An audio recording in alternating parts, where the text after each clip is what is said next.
A minha primeira observação é dupla. Primeiro, podem tirar fotos à vontade. Depois podem usar o Photoshop para me tirarem da foto e deixarem só os escritores. Estamos aqui para uma sessão que está integrada na Bienal e no Pavilhão de Portugal, mas que é também um contributo da Fundação José Saramago e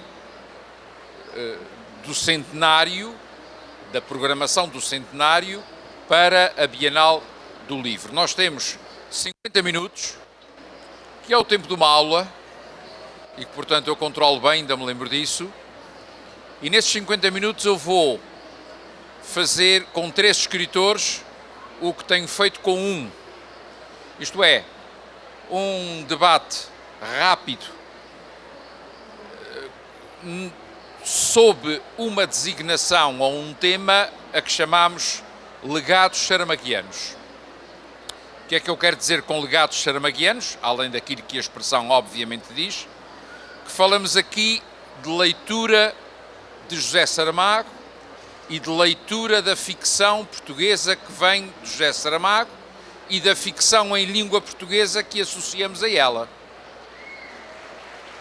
Estes legados saramaguianos procuram ser então um encontro com escritores e com escritoras da língua portuguesa que, no seu trajeto de agora, de certa forma, podemos dizer, encontram uma pedra no meio do caminho, para usar o famoso verso do Drummond. Essa pedra no meio do caminho chama-se José Saramago. Há algumas décadas em Portugal havia uma espécie de, pelo menos em alguns casos, de trauma Pessoa. Como é que se escrevia poesia depois de Pessoa?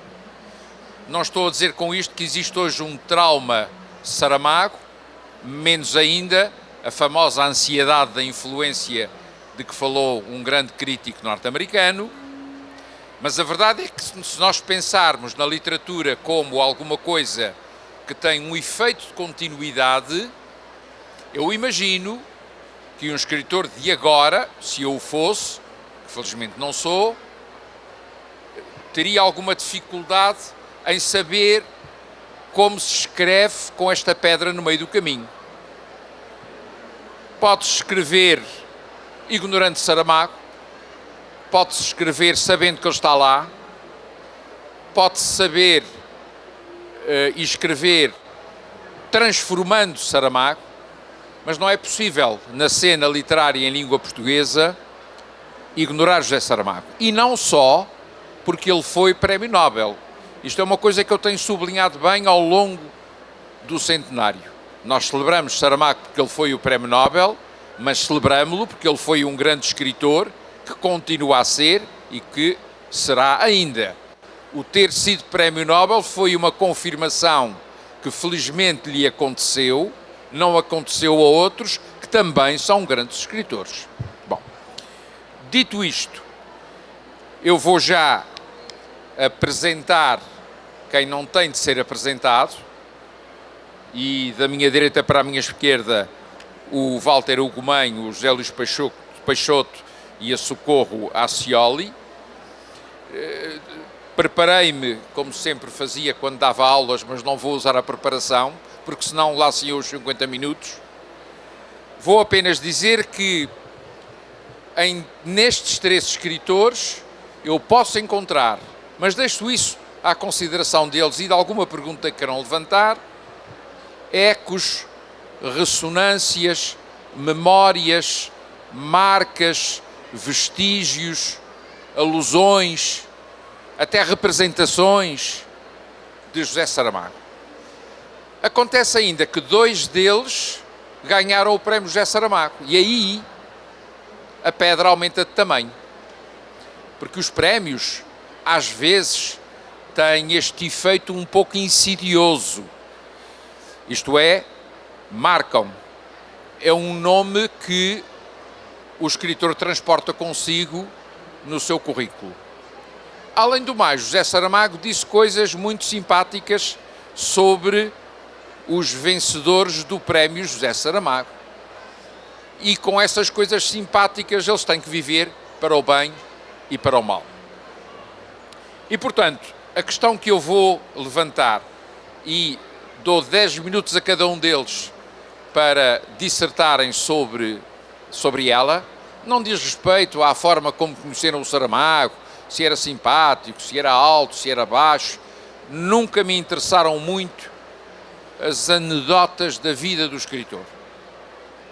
A pergunta que eu vou colocar é muito sensivelmente esta, e muito simplesmente esta, que é como se escreve depois de José Saramago. Walter Ugumem, como se escreve depois de José Saramago? Obrigado. Muito boa tarde a todos. Obrigado pelo convite para esta conversa.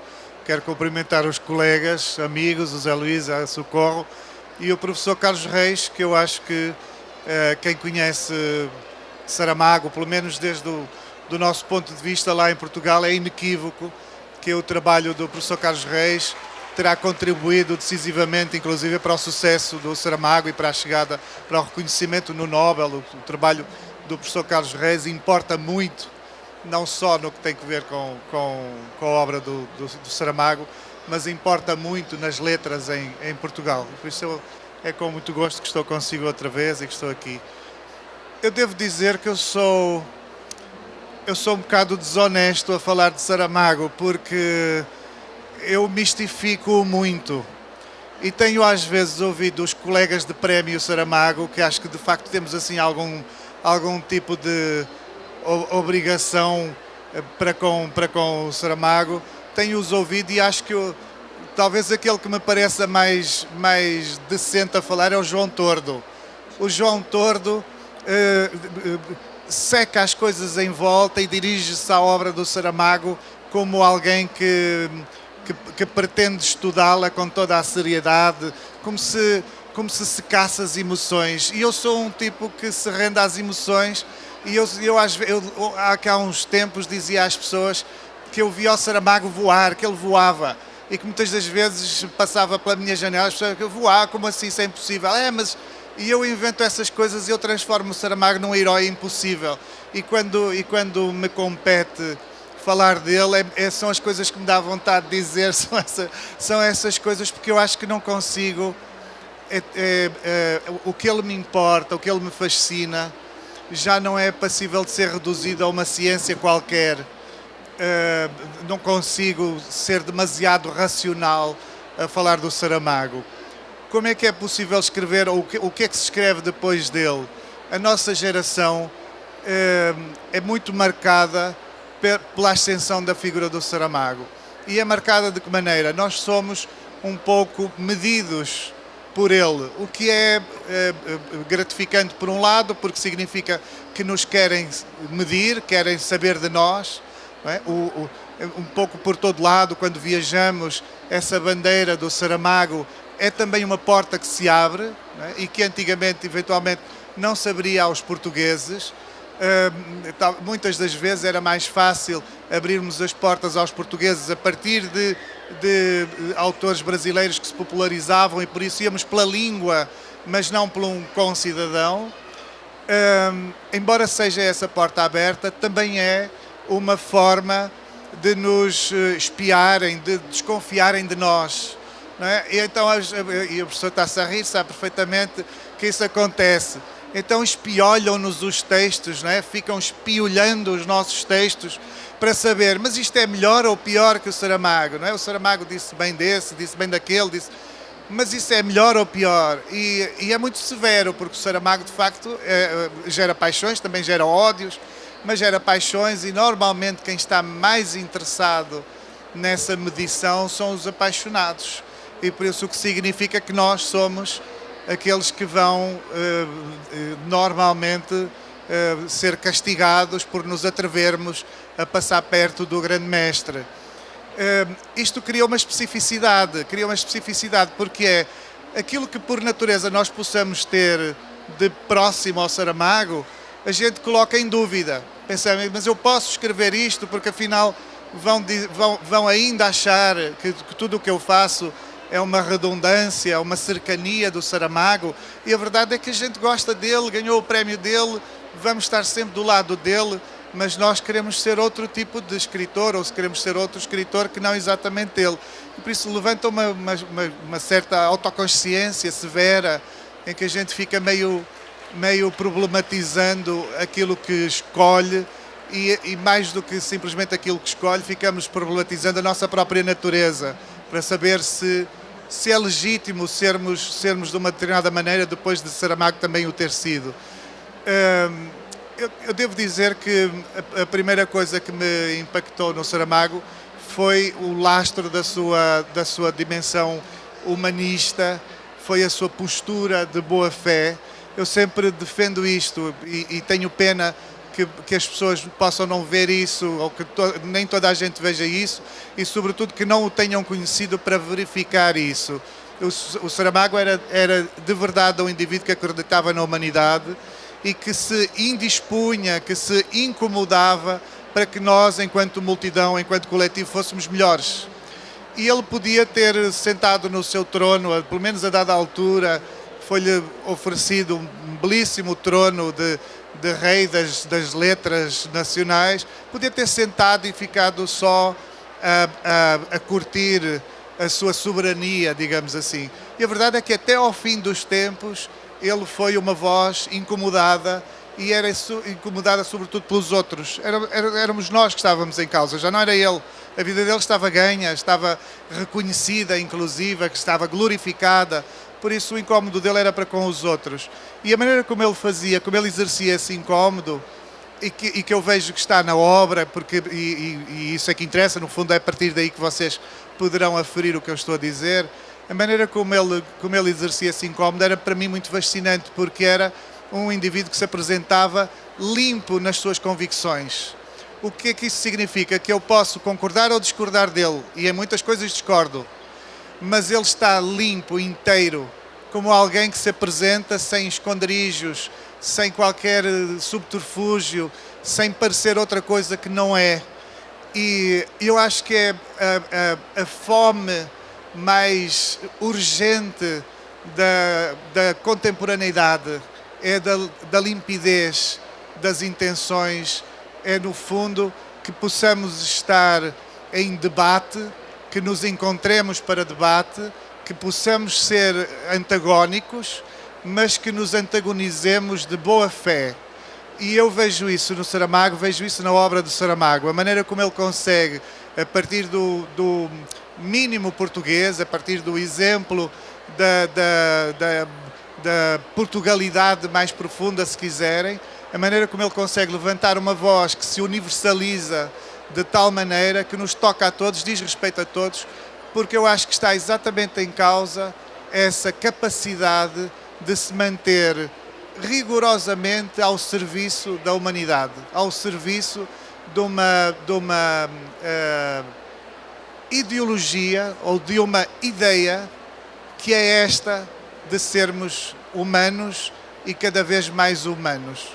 E por isso eu vou estar sempre com ele, mas vou estar sempre a dizer que ele voava e passava à minha janela a voar, e que era um dos meus heróis, e que havia qualquer coisa de sobre-humano nele, e que quando pegamos num livro do Saramago estamos a entrar num território de uma exuberância e de uma maravilha que não corresponde em nada à normalidade. Então, quando quiserem ouvir coisas mais rigorosas sobre ele, convidem João Tordo. Obrigado.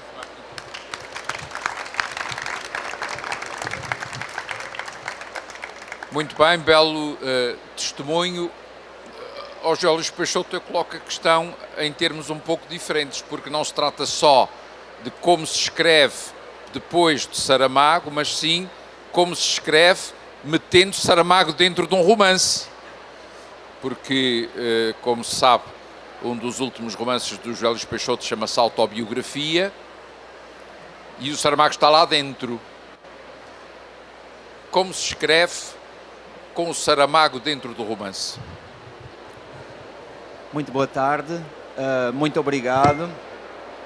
Para mim é uma alegria estar aqui com a Socorro, também com o professor Carlos Reis e com o Walter, que é um amigo já de há muitos anos. E também é uma alegria estar aqui convosco. E antes de responder a essa questão, também há uma outra coisa que eu gostava de dizer. Para mim é uma enorme alegria e um orgulho, como português, testemunhar a presença que Portugal decidiu ter aqui na Bienal do Livro de São Paulo. É para mim realmente tocante perceber que aproveitaram esta oportunidade, sendo a Bienal do Livro de São Paulo tão importante, e tiveram a visão de trazer aquela que é a maior comitiva de autores estrangeiros de sempre aqui na Bienal do Livro de São Paulo, e eu acho que isso é também um forte reconhecimento da importância do Brasil e da vontade de cada vez estarmos mais próximos e de cada vez termos uma relação mais direta, porque na verdade partilhamos tanto e faz tanto sentido que essa relação exista. Inclusivamente aqui sob a égide da frase do Walter, é urgente viver encantado, que é uma frase de otimismo, é uma frase de esperança, é uma frase de futuro, e é isso que eu acho que neste momento nós não podemos perder, mesmo que às vezes seja tão difícil. Obrigado. Em relação ao José Saramago, quando o professor Carlos Reis estava a falar da pedra no caminho, eu estava a pensar, é uma pedra no caminho, mas não é uma pedra no sapato. Porque há muitas pedras nos caminhos, em geral, e nós temos de contar com elas, e nós temos também de aprender a como é que vamos lidar com elas, mas não podemos ignorá-las, não podemos fingir que não existem, e muitas vezes quando as abraçamos, nós próprios nos fortalecemos com a força dessas pedras. No caso de José Saramago, para mim teve uma importância pessoal muito importante, na medida em que em 2001, quando eu ainda andava, não é, com o meu primeiro romance, cheio de dúvidas e cheio de incertezas sobre o que é que iriam ser os meus caminhos, foi atribuído o prémio José Saramago a esse meu primeiro romance. Tive a oportunidade de conhecer o José Saramago, e mesmo de uma forma prática o meu nome começou sempre a ser ligado ao José Saramago. Na hora de ser apresentado em encontros como este, havia sempre José Luís Peixoto, que venceu o prémio José Saramago. É claro que na época eu não tinha tanta consciência do quanto isso iria ser marcante para mim, ao nível pessoal, volto a dizer. Mas depois, mais tarde, quando decidi escrever esse livro que tem José Saramago como personagem, essa decisão foi parte de um reconhecimento da importância de José Saramago na minha vida. E essa importância passa por esse lado pessoal, que eu já referi, mas também passa pela obra. Porque um dos aspectos que me levou para a literatura, um dos degraus que me aproximou da literatura, foi nos anos 90, em algum momento, ler Levantados do Chão, um livro que me marcou muitíssimo por falar de um cenário e de uma vivência e de uma região que era a minha, e de me mostrar que aquilo que me rodeava também podia ser literatura. Não era menor, não era algo que não pudesse aspirar a estar em páginas notáveis e em páginas eternas, se pode dizer assim, como aquelas que eu encontrei nesse livro. Mais tarde, outras leituras marcaram-me e acabam... eu próprio vejo ligações entre elas e aquilo que eu escrevi. Talvez essas ligações não sejam óbvias para toda a gente, mas para mim são claras. Porque, efetivamente, como é que se pode escrever sobre religião hoje em Portugal, ignorando o Evangelho segundo Jesus Cristo, ou mais tarde ignorando, por exemplo, Caim?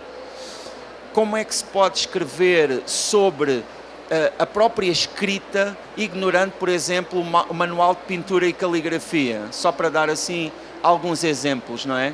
Porque essa presença do Saramago, ela é efetiva e, tal como o Walter dizia, tem essa grande dimensão que é central de ser uma escrita e uma presença e uma proposta humana que tem sempre o humano no seu centro.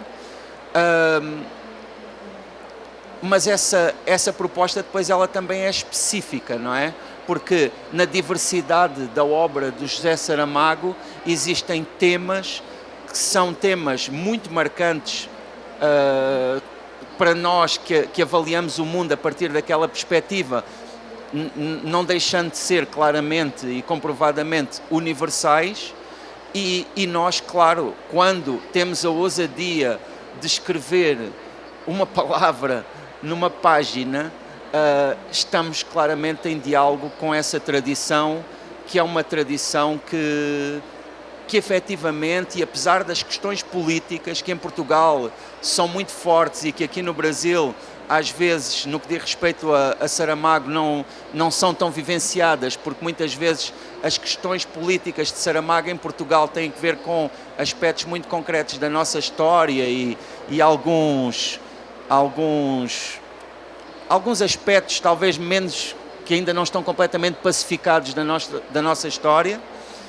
Mas dizia, apesar disso, Saramago é maior do que isso, e nós, como autores e autoras, não podemos ignorar essa pedra, porque é uma pedra, não é? E a pedra, em certo sentido, é um sinónimo de eternidade, é um sinónimo de alguma coisa que dura, alguma coisa que vai ficar. E José Saramago claramente vai ficar, mesmo quando nós estivermos a celebrar o seu centenário, em todos os anos até ao seu bicentenário e depois disso. Obrigado.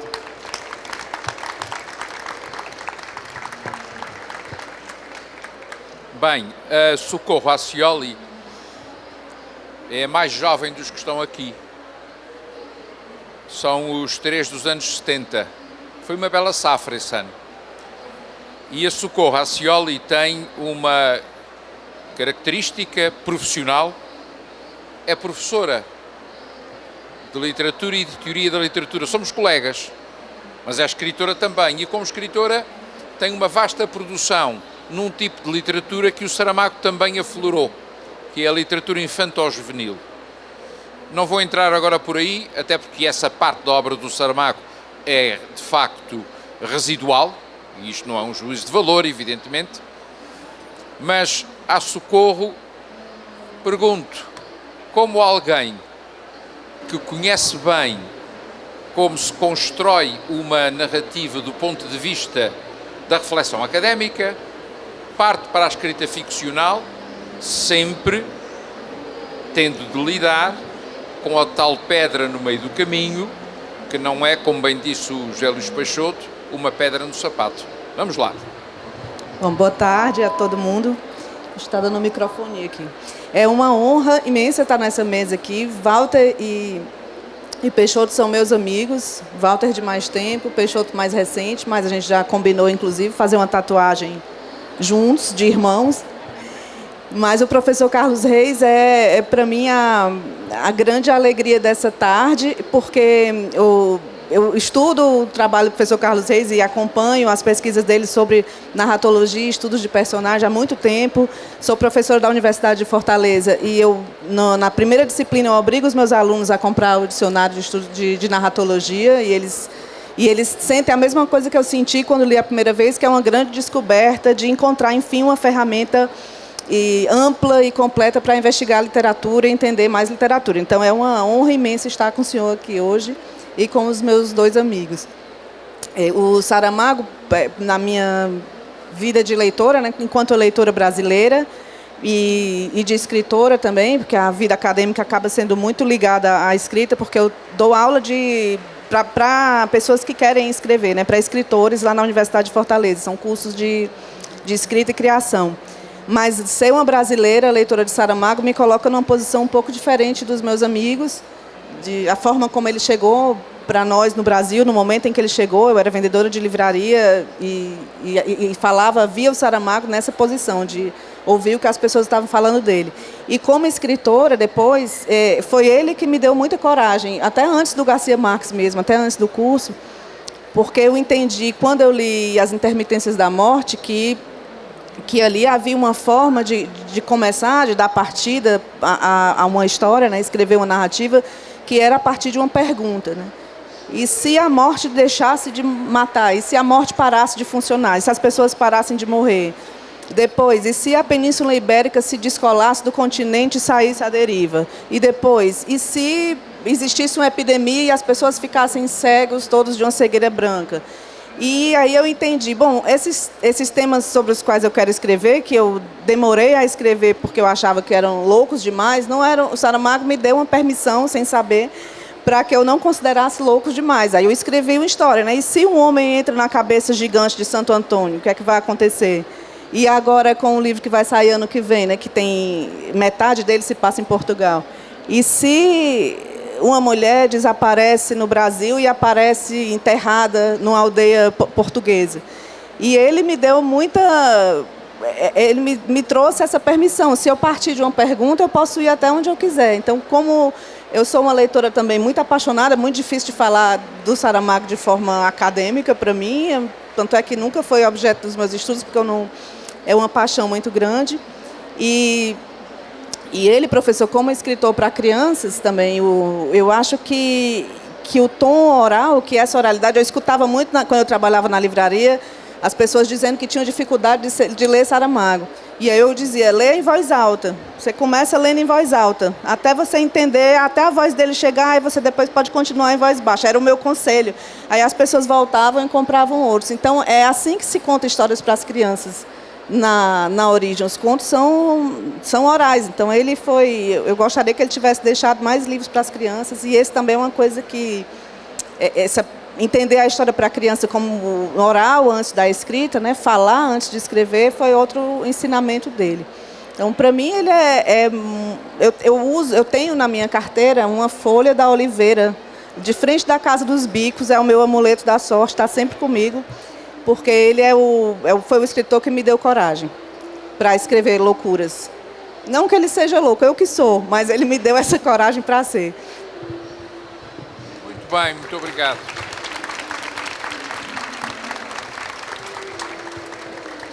Tão disciplinados os três escritores e escritora que ficamos com 20 minutos para perguntas. E, portanto, eu vou desafiar o público a fazer as perguntas que entender. Serão umas 4 ou 5, desde que sejam perguntas breves, para respostas mais breves do que o Memorial do Convento. Está bem assim? Vamos lá, então. Quem levanta a mão?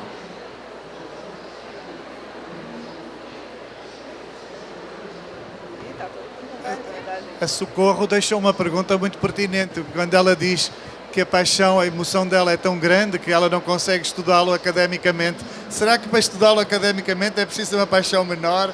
Como é que se seca isso? Como é que se racionaliza perante um autor pelo qual amamos tanto, não é? Há um princípio, não é só nos estudos académicos, há um princípio geral em toda a atividade científica, que é: o estudioso não se pode confundir nem identificar emocionalmente, ou seja, não pode fazer aquilo que diz o Camões num soneto: transforma-se o amador na coisa amada. Não pode, mas pode e deve interiorizar a sua emoção, procurar, na medida do possível, explicá-la, mas não fazer do seu estudo, de facto, um elogio descabelado do escritor. Mas não sou eu que estou aqui para responder. Eu preferia que fossem vocês a responder, e peço o favor de não me desmentirem, porque eu costumo dizer em Portugal que, diferentemente do que acontece lá acontece que vai toda a gente combinada para não fazer perguntas. Fica tudo calado. Aqui é o contrário, difícil é controlar as perguntas. Portanto, façam-me o favor de fazer perguntas, ou então também podemos fazer como uma colega minha de Portugal, que é uma pessoa muito ríspida, que diz assim: se não me fazem perguntas, façam-me perguntas. Vamos lá. Ali, 2 mãos. Peça à pessoa que diga o nome e faça a pergunta. Oi, eu sou a Magda, desculpa. Eu queria perguntar para o Walter, porque ontem, muito aleatoriamente, eu li uma carta que você escreveu para o Marcelino Freire. Muito delicada, muito sensível, que você dizia que você estava com medo do Brasil, né? Um lugar que já te trouxe tanta memória boa. Eu queria saber de você, como é que você está se sentindo nesse retorno aqui agora, se você conseguiu resgatar essa memória, se você ainda tem essa esperança aí dentro. A gente falou tanto sobre pedra no sapato, né? A gente está com uma enorme, então é isso que eu queria saber. Obrigado, Magda. Eu ouvi. Eu sou muito otimista e por isso eu continuo a acreditar que o Brasil vai dar certo. Não vou desistir do Brasil, não posso desistir do Brasil. É a minha convicção de que esta cultura é uma cultura superior, é uma cultura maravilhosa e por isso o meu discurso vai sempre no sentido de incentivar as pessoas a não desmobilizarem, a não se desacreditarem, porque vai ter de acontecer. Alguma coisa melhor vai ter de acontecer. Quando eu escrevi essa carta ao Marcelino, escrevi muito triste, profundamente triste, chocado com o facto de estarem a matar as crianças. As notícias que chegavam eram tão grotescas que tornavam-se insuportáveis. E eu ficava imaginando tantas vezes que eu aqui estive, tantos encontros com crianças, com pessoas que, inclusive, por causa do Filho de Mil Homens, do livro que eu escrevi, pessoas que decidiram ser pais, ser mães, pessoas que não queriam ter filhos e que, tendo lido esse livro, decidiram, de facto, ter crianças em casa, adotar até. E eu ficava imaginando essa multidão de figuras vulneráveis, não é? Que significam só futuro e sendo proibidas, não é? Como eu dizia na carta, estão proibindo as crianças. Então não aguentei ficar quieto. Eu posso dizer-lhe que quase sempre alguém me incentiva a ficar calado. E exatamente pelo medo, eu já fui ameaçado, já recebi ameaças de morte, recebo e-mails escabrosos de figuras que talvez sejam só computadores, mas alguém programou o computador para criar a ameaça, não é? E eu sempre que venho, tem sempre assim, em todos os eventos, há um instante em que uma figura que é sempre tão cobarde que nunca deixa eu ver a cara, que roça assim no meu ombro e que diz: você vai morrer, você vai isso, você vai aquilo. Sim, eu nunca morri até hoje, não estou assim, eu estou convencido que um dia vou morrer, mas não estou assim muito convencido de que vai ser tão já. A gente sobrevive, a gente consegue mais do que normalmente acredita. Então, e se eu tiver de morrer por uma grande causa, então é bem melhor morrer por uma grande causa do que no fim com os rins falindo, não é? Um câncer qualquer horroroso que não serve para nada. Então eu vou estar aí, eu vou escrever mais cartas ao Marcelino se for preciso. Eu quero muito que o Marcelino seja feliz, eu quero muito que isso dê certo, vai ter de dar certo. Fora Bolsonaro!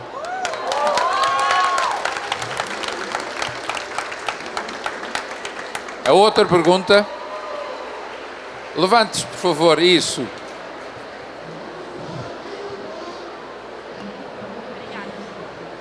Oi, pessoal, boa tarde. Eu sou a Geórgia e a minha pergunta é direcionada ao José Luiz.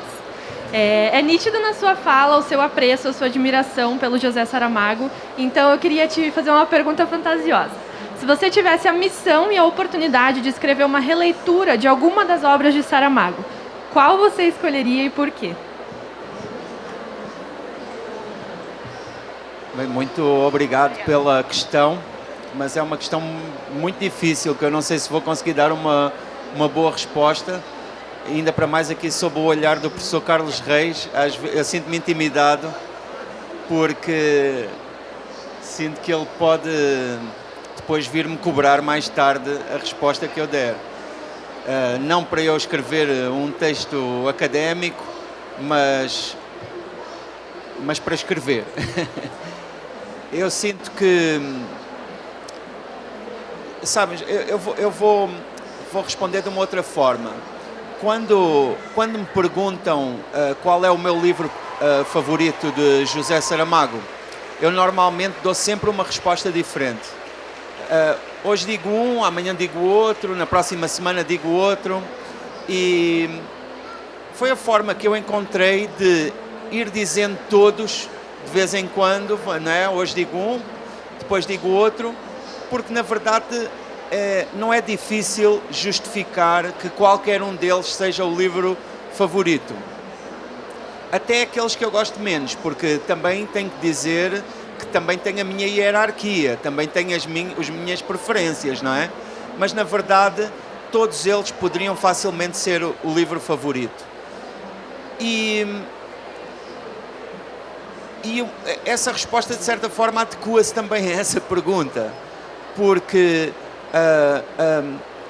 uma coisa que nós às vezes não tomamos em consideração, mas que é muito importante, ou seja, uma coisa que nós às vezes falamos dela de uma forma um pouco superficial, é a crítica. A crítica é essencial para a literatura. A crítica é essencial para o texto ficcional, porque a crítica é um eco, é um reflexo, mas é um eco e um reflexo que justifica o elemento com o qual se relaciona. Se todos nós temos sombra, e se a crítica pode-se dizer que é a sombra do corpo, nós temos a tendência de achar que a sombra é pouco importante, mas nós não existimos sem ela, não é? E nessa medida, todos nós somos críticos quando lemos, quando interpretamos, e todos nós, quando pegamos num livro do José Saramago e o lemos, fazemos necessariamente uma releitura, porque ele está a ser lido por nós, que somos únicos, pela primeira vez.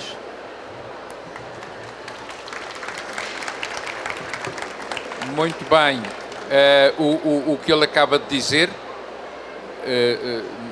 no fundo, corresponde àquilo que muitos sentimos, sobretudo aqueles de nós que conhecemos muitas obras de um escritor e as relemos e verificamos de facto que numa altura da nossa vida é uma, mas depois é outra e depois é outra, pela simples razão de que a leitura não é um ato neutro, diz respeito à nossa circunstância, àquilo que somos e já não somos, àquilo que somos e ao que vamos ser depois, e à forma como as respostas de um livro estão mais ou menos sintonizadas com aqueles vários que nós somos.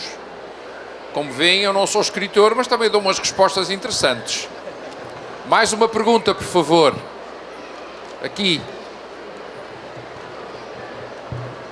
Oi, boa tarde. Eu sou a Amanda, eu sou cearense, e aí eu vou fazer a pergunta para Socorro Acioli.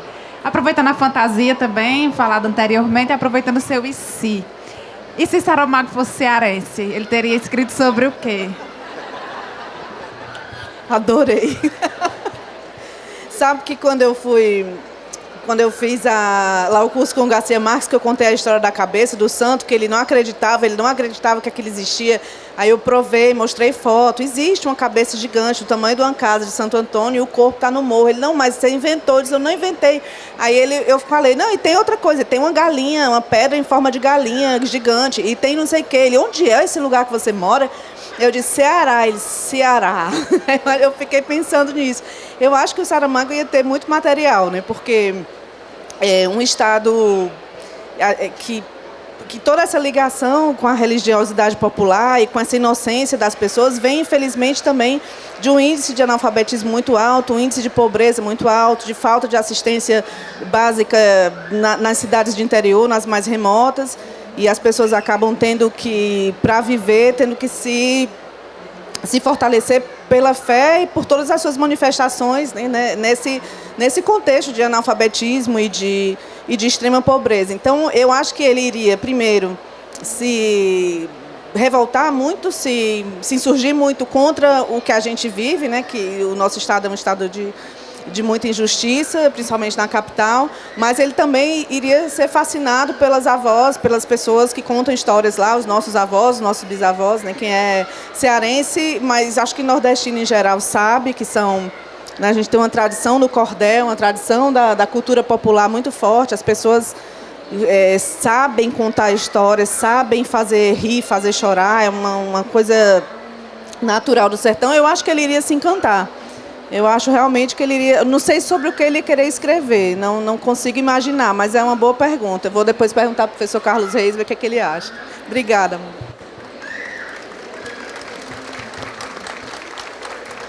Estamos no limite dos 50 minutos de fama que nos foram atribuídos e, portanto, a menos que haja outra pergunta que não possa esperar até ao segundo centenário, eu vou permitir... Você queria fazer, era? Faz favor, faz favor. Então, a última pergunta e depois o Walter vai fazer ainda um comentário. Boa tarde, meu nome é Cida Pedrosa, eu sou de Pernambuco. Eu queria saber da mesa qual escritor brasileiro nos inspira a levantar do chão hoje.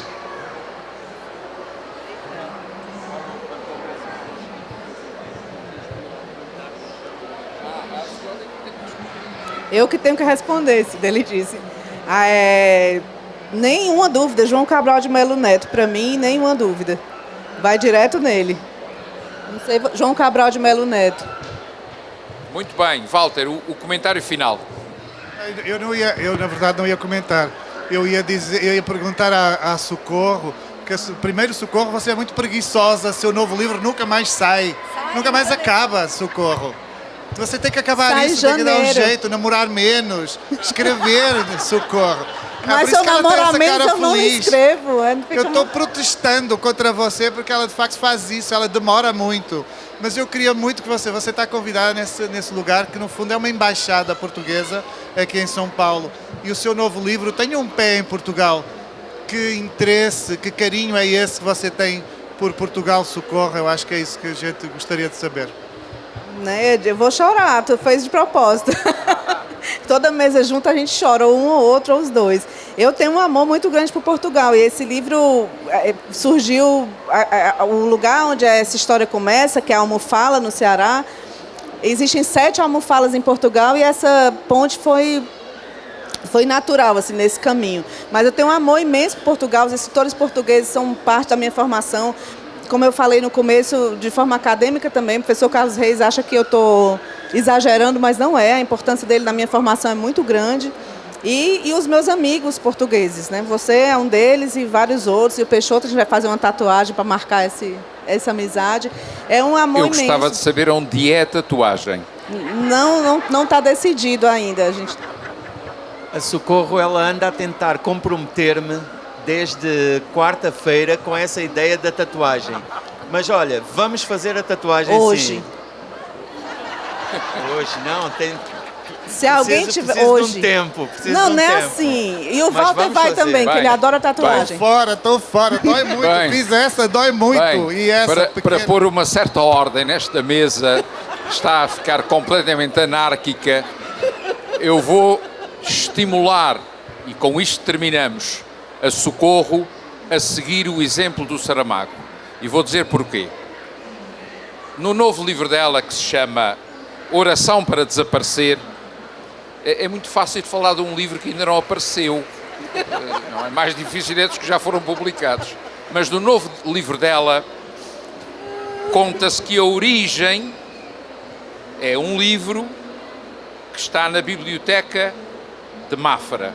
lindíssima, não mais bonita do que a Biblioteca Joanina, mas muito bonita também. E que é o livro dos itinerários, que vem do Saramago. E, portanto, Mafra é, de alguma forma, vamos dizer um termo já um pouco estafado, inspiração para começar um romance.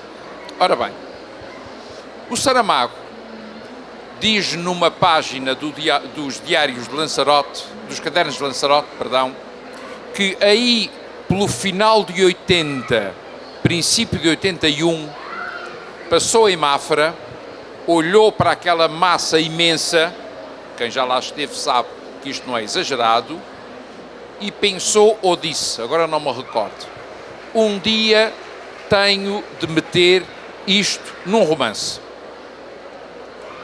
Não sei se estão lembrados, isto passou-se, repito, no final de 80, princípio de 81, a fazer fé no que diz o Saramago. Não sei se estão lembrados de que ano é o Memorial do Convento.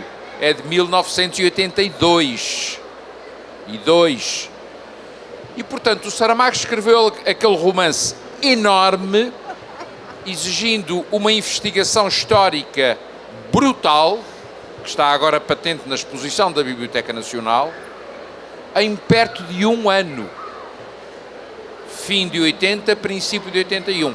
Talvez já tivesse alguma investigação feita, mas a ideia de fazer aquele romance a partir daquele convento teve uma resposta rápida. Portanto, Socorro, siga os bons exemplos. Muito obrigado a todos, muito obrigado aos escritores.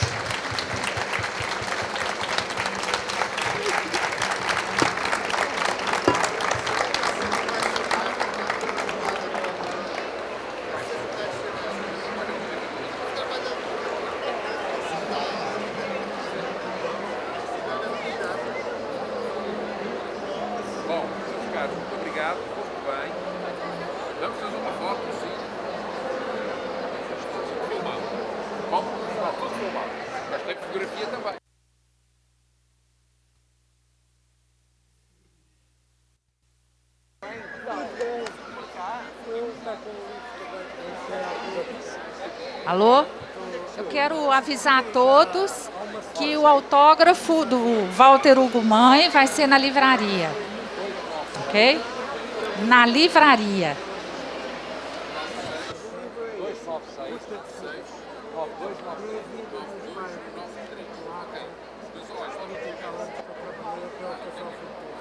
São 46 minutos e 39 segundos.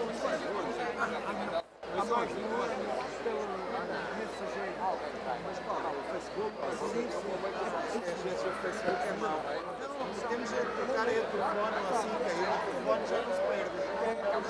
Agora vai ser editado no Brasil. No Facebook aquilo é muita mensagem lá. Eu também não respondo. Não é verdade. E não tenho tudo de mensagem. Não consigo. Estamos agora aqui a falar e não a chegar lá a mensagem. Está a ser engraçado, já vai para a segunda. E ficas até quando? Fica até dia 11. Depois é na segunda. Vais a ver aí sim. Ainda tem que se encontrar para dizer que oferecer um livro. Logo aqui dá logo a matar. Não, sabes, porque mais metade da minha vida, aliás, nós dois conversámos sobre isso. Eu comecei a estudar aqui no Centro de Madeira. Exatamente. E conheci quem vivia nas barracas. Era eu que eu vou aqui. Esta moça aqui é especialista em tirar foto. Eu disse, vou encontrar o José Luís. Não vou encontrar o José Luís. Está já na livraria. Ainda pegou todo o nome de Portugal. Mas eles ainda, como não têm a guia de consignação,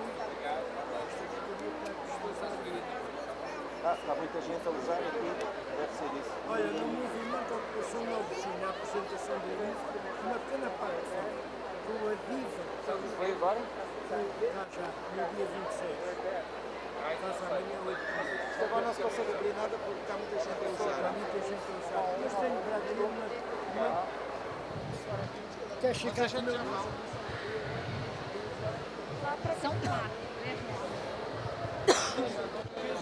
É lá pra ele, né? É.